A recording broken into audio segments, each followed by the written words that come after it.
Olá, amigo do Ouse, seja bem-vindo, seja bem-vinda para mais um vídeo aqui do nosso canal do YouTube. Se você ainda não se inscreveu no canal, se inscreve aqui embaixo. Se ao final você gostar desse vídeo, dá uma curtida. Isso é bem importante para a gente poder monitorar aí o nosso trabalho e ver se está funcionando a contento. Hoje, galera, nós chegamos na penúltima aula, no penúltimo vídeo, sobre o histórico das constituições brasileiras.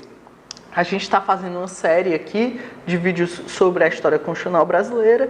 Esse é o nosso 7º vídeo, então nós vamos falar sobre a Constituição de 1969, ou a Emenda Constitucional número 1 de 1969, porque existe um debate, existe uma divergência se, de fato, em 69 nós tivemos, de fato, uma Constituição ou se foi apenas uma emenda à Constituição de 67.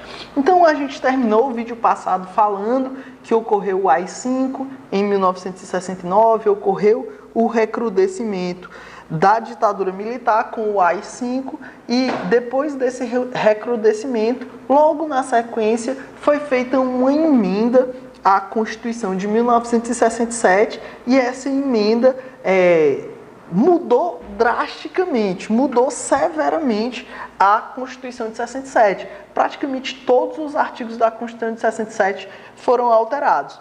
Por conta disso é que se fala que de fato houve uma nova Constituição em 69. A gente vai já ver que, na verdade, isso é um tema polêmico na doutrina, talvez seja o ponto mais relevante com relação a 69, é se de fato é uma nova Constituição ou não. A questão é que, do ponto de vista histórico, nós continuávamos no governo militar e o que ocorreu foi um recrudescimento desse regime militar no Brasil.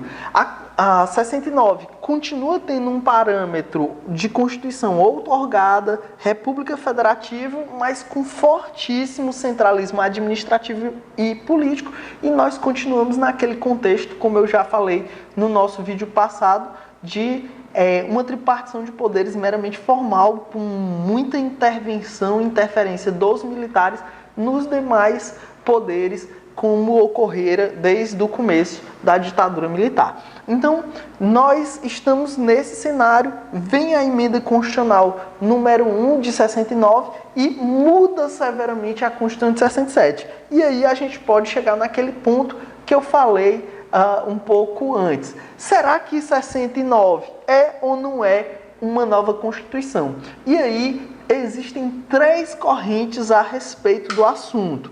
Primeira corrente, encabeçada por Paulo Bonavides e Paz de Andrade, que tem um livro muito importante sobre a história constitucional brasileira, e para eles não se trata de uma nova Constituição, mas uma continuação da Constituição de 67. Então, para o Bonavides e para o Paz de Andrade, não há, pois, a Constituição de 69, mais a de 67, cuja sistemática não foi alterada pela emenda número 1, embora esta tenha promovido algumas modificações em seu texto.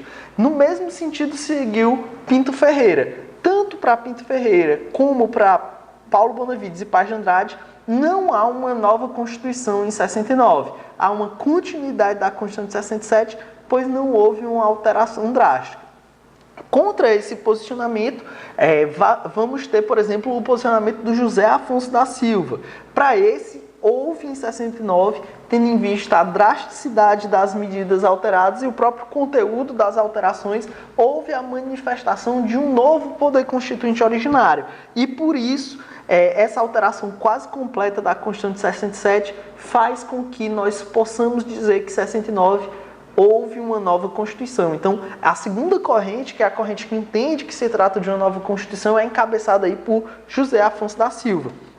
E existe uma terceira leva de autores que fala em Constituição de 67/69. Seria uma espécie de corrente híbrida aí.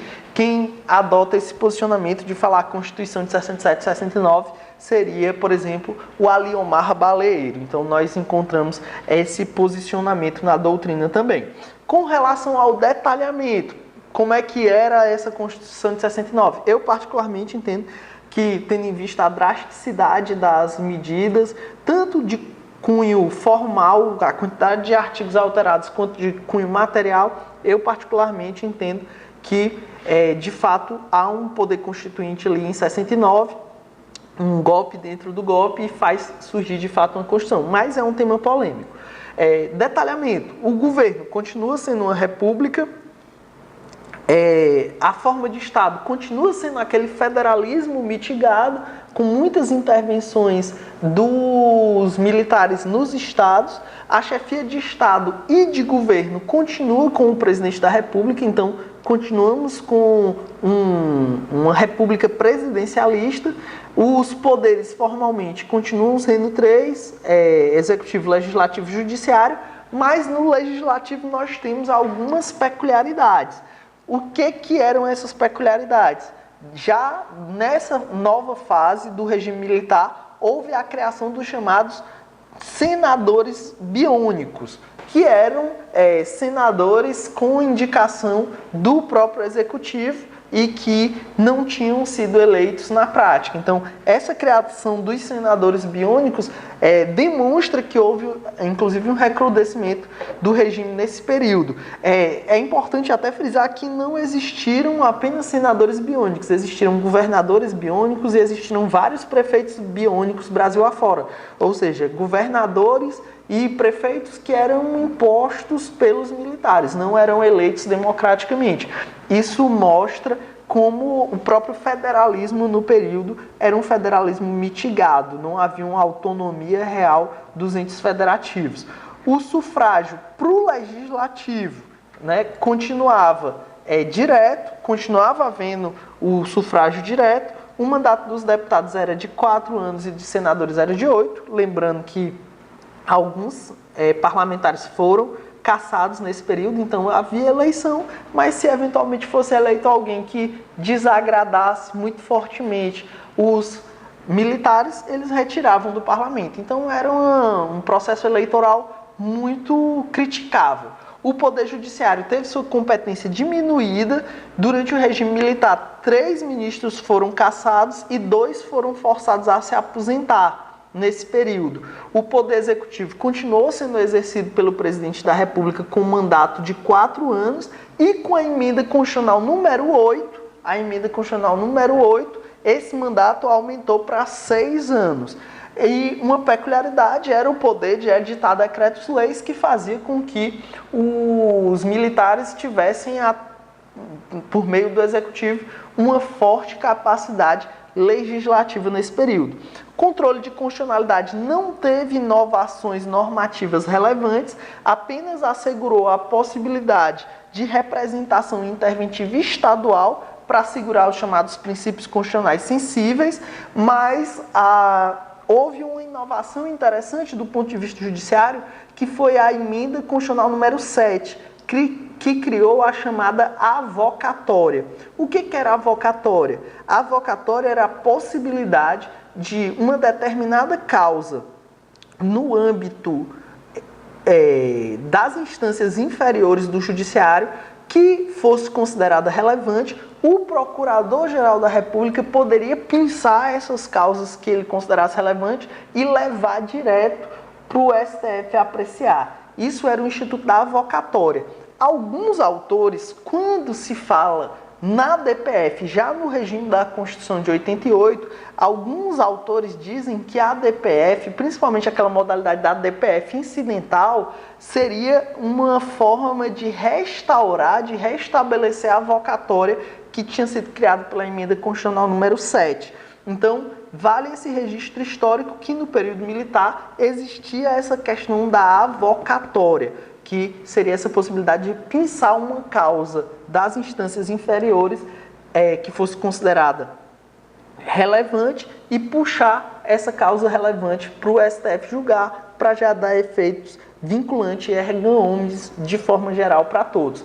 Essa Constituição, ela tinha um perfil formal, como eu falei em relação a 67, isso se mantém para 69, formalmente era uma Constituição rígida, mas a gente sabe que muito suscetível a alterações de interesse dos militares e, finalmente, essa Constituição vai morrer junto com o regime militar, com a luta pela anistia e pelas diretas já.